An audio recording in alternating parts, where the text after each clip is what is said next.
इस कार्यक्रम में उपस्थित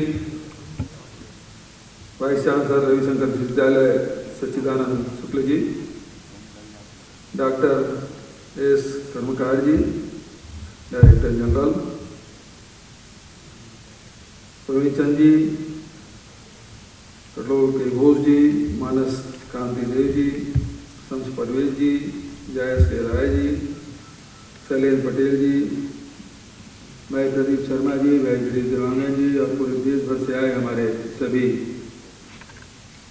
विश्वविद्यालय के वाइस चांसलर और सभी वैज्ञानिकगण और हमारे सारे नए वैज्ञानिक, यंग साइंटिस्ट, सबका इस सभागार में आप सबका मैं अभिनंदन करता हूं, स्वागत करता हूं। आदरणीय साथियों, बिना वैज्ञानिक सोच के समाज आगे नहीं बढ़ सकता।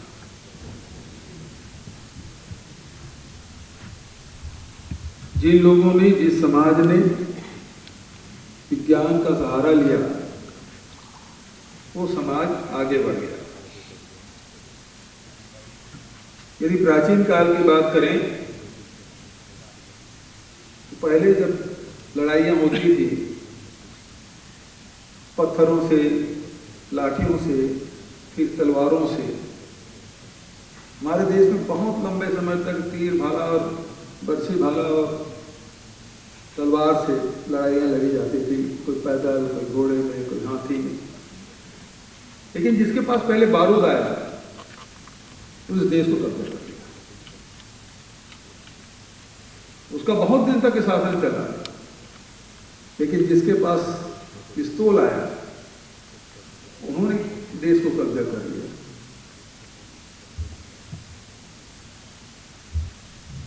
तो आज जिसके पास परमाणु बम है वो पूरी दुनिया में राज कर रहा है। ये तो पूरी युद्ध की बात। लेकिन यदि पूरे इतिहास में अपन नजर डालें तो पिछले 200-300 साल ही हमारे महत्वपूर्ण हैं, जिसमें बिजली की खोज हुई, इंजन की खोज हुई, प्लेन के फ्यूल के, बिजली के, ये सारे जितने खोज हुए उसके कारण समाज या देश या विश्व आज इस स्थिति में पहुंचा है। नहीं तो हजारों हजार साल तक के हम लोग पैदल, बैलगाड़ी और घोड़ा से ही यात्रा करते रहे।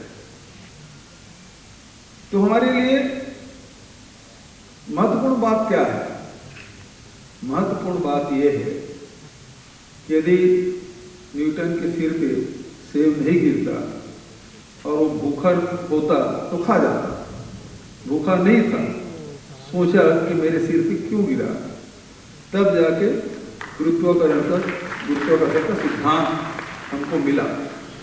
हो सकता है कि न्यूटन नहीं सोचते तो और कुछ साल लगता हमको गुरुत्वाकर्षण के सिद्धांत को समझने में।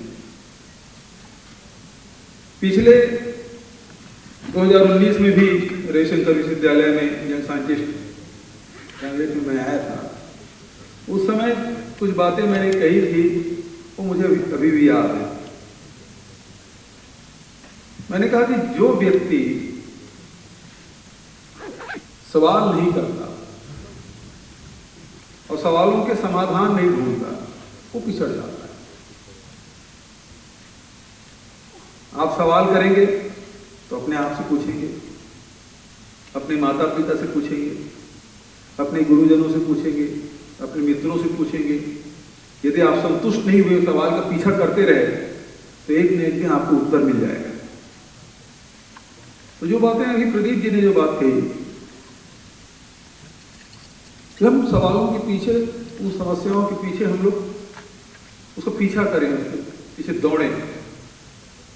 लेकिन दुर्भाग्य से हमारे देश में जो सवाल करता है उसे उजट कहते हैं, नालायक करता है। सवाल करता है, बार बार परेशान करता है। तो जो परेशान करेगा उसे दूर भगा देते हैं, ये ठीक नहीं। ये हमारे जो उम्रदराज लोग हैं या बड़े लोग हैं, चाहे घर में हो, चाहे समाज में हो, चाहे कॉलेज यूनिवर्सिटी में हो, चाहे स्कूल में हो, उन बच्चों को थोड़ा हतोत्साहित करते हैं। और सवाल पूछना आज अपराध सा हो गया है। आप जनप्रतिनिधि से सवाल पूछेंगे तो फिर आप देशद्रोही कहलाएंगे। आप सवाल नहीं कर सकते साहब। तो जब सवाल पूछना आप बंद कर देंगे अपने आप से, समाज से, देश से, तो ये पिछड़ेपन की निशानी है। और जैसे जैसे सवाल पूछेंगे उसका उत्तर मिलता जाएगा, आप प्रगति करते जाएंगे। इस देश में अंग्रेजों से आने से पहले विज्ञान उस रूप में नहीं था जो आज दिखाई देता है। ये तो यूरोपियन कंट्री की देन है। खासकर स्कूल कॉलेज में हमारे यहाँ तो इतिहास पढ़ाए जाते थे, भाषा पढ़ाई जाती थी, गणित पढ़ाए जाते थे। राजा राम मोहन राय ने इसलिए आंदोलन चलाया कि अंग्रेजी होना चाहिए, विज्ञान होना चाहिए। और जब हमारी शिक्षा में विज्ञान को स्थान मिला तो आज हमारे हिंदुस्तान के विद्यार्थी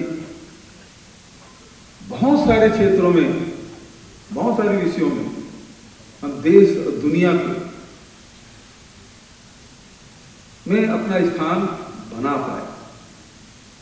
और इसके लिए मैं कहना चाहूंगा कि जो देश आजाद हुआ और पहले प्रधानमंत्री पंडित जवाहरलाल नेहरू बने, उनकी एक वैज्ञानिक सोच थी। बहुत कम लोगों को मालूम होगा, कुछ साइंस के स्टूडेंट थे, उसमें हम ऑनर्स की डिग्री ली। बहुत कम लोगों को मालूम होगा, उनको वकील के रूप में सब जानते हैं, लेकिन उनका ग्रेजुएशन साइंस में हुआ। और उसके जो इंदिरा जी के जितने पत्र लिखे उसमें बहुत सारी बातें हैं जो विज्ञान से जुड़ी हुई थी। एक पिता अपने पुत्री को विज्ञान के बारे में यदि बताया और जब उनको अवसर मिले और देश को फिर आईआईटी, आईआईएम और इस प्रकार से इंजीनियरिंग की दिशा में ले जाए तो निश्चित रूप से उस सोच का असर है। और उस सोच के कारण से जो आधारभूत संरचनाएं हिंदुस्तान में निर्माण हुआ और उसके कारण से जितने हमारे वैज्ञानिक हुए, आज दुनिया में चाहे डॉक्टर हो, चाहे इंजीनियर हो, पूरी दुनिया में हमारे हिंदुस्तान के नौजवान फैले हुए हैं। यदि वो आधारभूत संरचनाएं निर्मित नहीं करते तो आज हिंदुस्तान की स्थिति वो नहीं होती, वही स्थिति होती जो पाकिस्तान या बांग्लादेश या अन्य देशों की है। और आज उस कारण से हम दुनिया से आंख से आंख मिलाकर बात कर पा रहे हैं। तो वैज्ञानिक सोच के कारण से समाज में बड़ा परिवर्तन आता है, लेकिन उसके कुछ नुकसान भी हैं। बारूद से जहां लड़ाइयां जीती जाती है, बिजली पैदा किया जा रहा है, परमाणु बम बनाए जा रहे हैं, विध्वंस भी हो रहा है, उसे सुविधाएं भी मिल रही है। इसका उपयोग समाज को किस प्रकार से करना है ये तो समाज के ऊपर निर्भर करता है। आज आपके हाथ में मोबाइल है, कभी सोच नहीं सकते थे 75 के पहले तो टेलीविजन बहुत कम थे। तब लोग कहते थे कि ये पान ठेलों में भी टेलीविजन लगेगा, घर घर में होगा टेलीविजन, तो लोग हंसते थे कैसे संभव होगा। लेकिन आज स्थिति क्या है, घर और होटल और पान ठेलों की बात छोड़िए, आपके हाथ में मोबाइल के माध्यम से टेलीविजन आपके हाथ में आ चुका है। इस मोबाइल से सब कुछ, इतने से मोबाइल है, कितने फीचर्स हैं, कितने ऐप हैं, और उनको डाउनलोड करके सारी जानकारियां, पहले मौसम की जानकारी लेना होता था मौसम वैज्ञानिक को फोन करना पड़ता था। आज कब किसी बोले कि पानी गिरेगा कि नहीं गिरेगा, टेम्परेचर कितना रहेगा, कितने हवा में आर्द्रता होगी, बच्चे 1 मिनट में मोबाइल उठाए तुरंत खोले आपको बता देंगे। कितना परिवर्तन आया है। लेकिन इसका दुरुपयोग भी मोबाइल के माध्यम से आजकल हमारे तो रविशंकर यूनिवर्सिटी में खड़े हैं, उसके कार्यक्रम में है, लेकिन एक व्हाट्सएप यूनिवर्सिटी भी है जिसका कोई वाइस चांसलर नहीं है।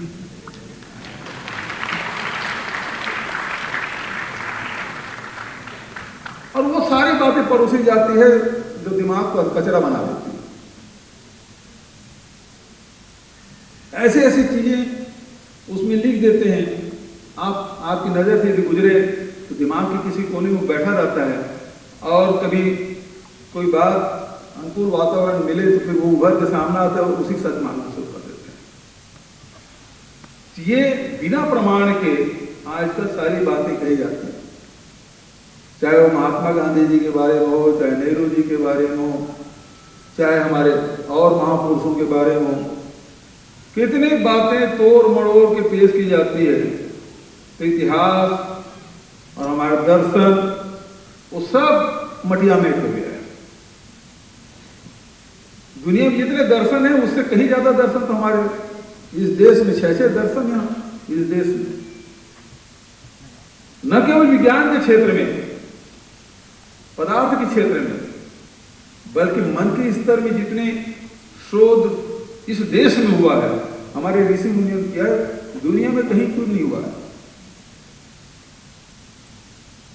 आप दूसरे देशों में देखेंगे, चाहे इस्लाम की बात करें, चाहे आप क्रिश्चियनिटी की बात करें, ये मोहम्मद के बाद, मोहम्मद पैगंबर के बाद इस्लाम में इस प्रकार के इतने कोई संत महात्मा हुए, या क्रिश्चियनिटी में आप देखेंगे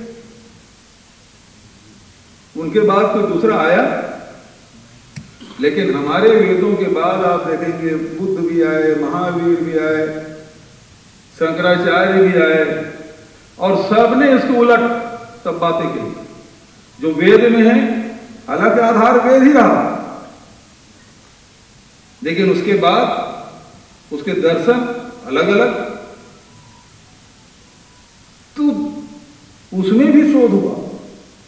लेकिन इन सब चीजों की इतना हम लोग उलट फेर करके बताते हैं कि हम लोग उसी में लड़ाई लड़ रहे हैं। नया क्या कर रहे हैं? आप वर्तमान समस्याओं को यदि पुराने प्रयोगों के आधार पर किसी निर्णय पे पहुंचेंगे तो नया कोई शोध, नया दिशा आप समाज को दे ही नहीं सकते, चाहे पदार्थ के क्षेत्र में हो, चाहे दर्शन के क्षेत्र में।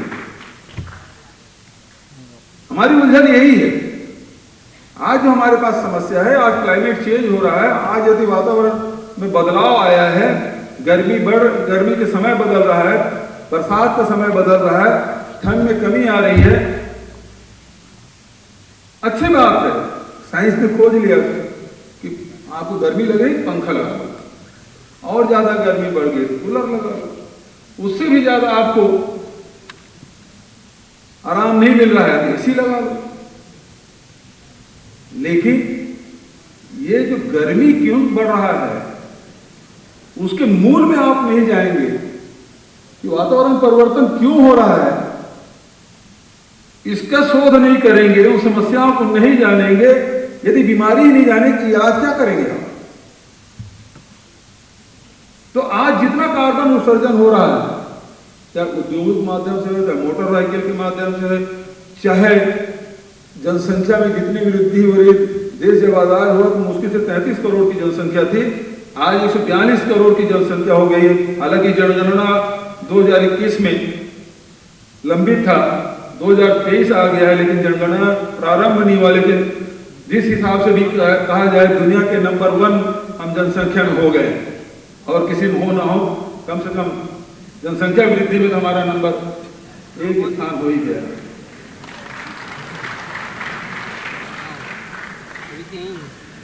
उसके कारण से भी कार्बन उत्सर्जन हो रहा है। क्यों?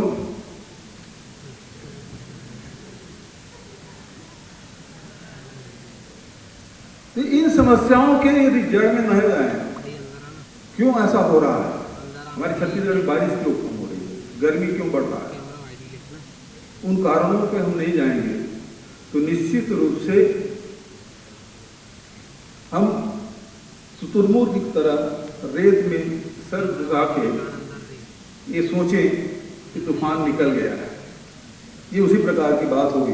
तो वैज्ञानिकों से, खासकर नौजवान वैज्ञानिकों से मैं कहना चाहूँगा, हम लोग थोड़े से प्रयास छत्तीसगढ़ सरकार की ओर से किए, जिसके बारे में उल्लेख हमारे वाइस चांसलर ने भी की, और अभी संचालक ने तो बहुत छत्तीसगढ़ी में उन्होंने मुझे आमंत्रित किया, जो दूसरे प्रदेश से आए हैं। वो शायद छत्तीसगढ़ी ना समझते हो, लेकिन भोजपुरी वगैरह से मिलता जुलता है। जो अवधी जानते हैं, भोजपुरी जानते हैं, तो छत्तीसगढ़ी समझने में, क्योंकि छत्तीसगढ़ी, हिंदी, भोजपुरी सब एक ही बहने 600-650 साल पुरानी ये छत्तीसगढ़ी, हिंदी और भोजपुरी की शुरुआत हुई है, तो मिलता जुलता है। तो हम लोगों ने जो शुरुआत की छत्तीसगढ़ के 4 चिन्हारी नरवा, गौरवा, घुरवा बाई, जिसके बारे में प्रदीप जी ने बताया, ये दरअसल आज लोगों की जो आवश्यकता है, लोगों की समस्या है, और आज की समस्या को हम प्राचीन तौर तरीके से नहीं बल्कि आज के समय के हिसाब से उसका निराकरण सोचें। केवल धार्मिकता की बात नहीं होनी चाहिए, बल्कि उसमें अर्थ भी जुड़ा होना चाहिए।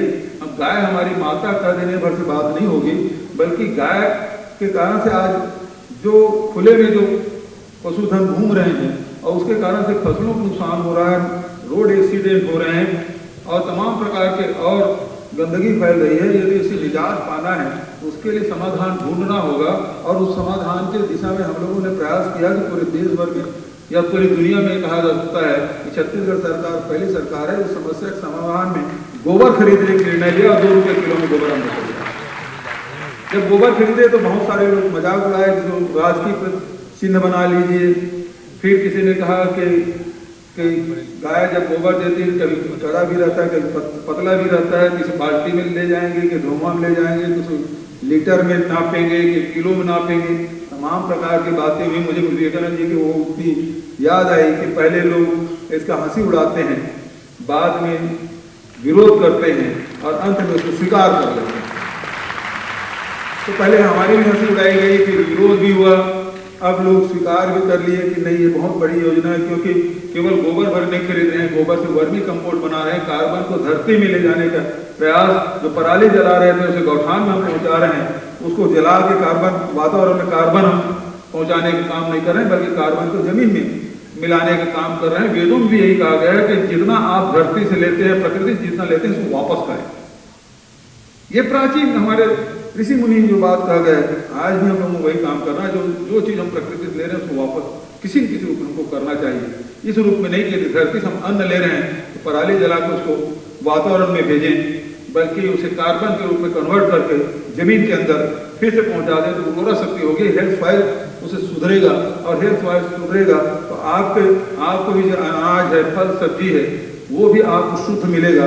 तो आज दुनिया भर की जो बीमारी हो रही है, यदि उससे निजात पाना है तो आपका भोजन शुद्ध होना चाहिए, आप जो सांस ले रहे हैं वो हवा शुद्ध होना चाहिए, और इसके लिए समाज के हर व्यक्ति को योगदान देना होगा। और इसी दिशा में आज रोजगार की बड़ी समस्या है। हमारे सामने नौजवान साथी हैं, सामने में बैठे हैं, वो तो अपना जीवन जी चुके हैं, समाज को देने के दिशा में लोग आगे बढ़े हैं।